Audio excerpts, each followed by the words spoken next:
I researched whether there was a project on the internet that met my requirements. However, I couldn't find anything that met my requirements, and so I combined various examples into a sketch. Ceiling spotlights with 12-volt LEDs are to be dimmable and controlled using a rotary encoder.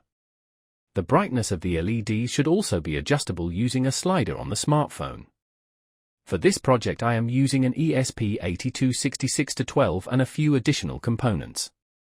The project is for my container that I have on my farm and which uses a 12V battery as a power source. Since I have no internet access, I am using a NAT router that establishes the connection from my smartphone to the ESP8266.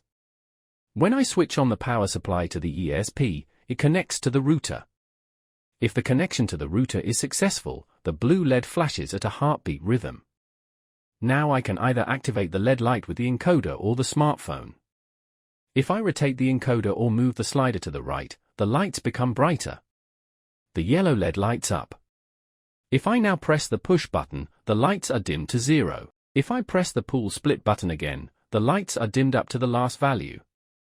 If there is no connection to the router when switched on, the ESP will still work with the encoder but not with the smartphone. If the connection to the router is interrupted during operation, the brightness and encoder function will remain, but the blue LED will stop flashing. If the ESP is disconnected from the power source and then reconnected, the ESP loses the last set value and the ceiling light goes out. I have also connected a light sensor to the analog input of the ESP. If it is bright in the room, the blue and yellow LEDs light up at full brightness. If it is dark in the room, these LEDs only light up very dimly. When the router is available again, the ESP automatically reconnects and the blue LED starts flashing again. The ceiling spotlights have a maximum of 9 watts, and with 1 or 2 thick spotlights the FET does not need a heat sink. This image shows the wiring for the blue and yellow LEDs. This image shows the wiring for the FET. This is the wiring for the light sensor.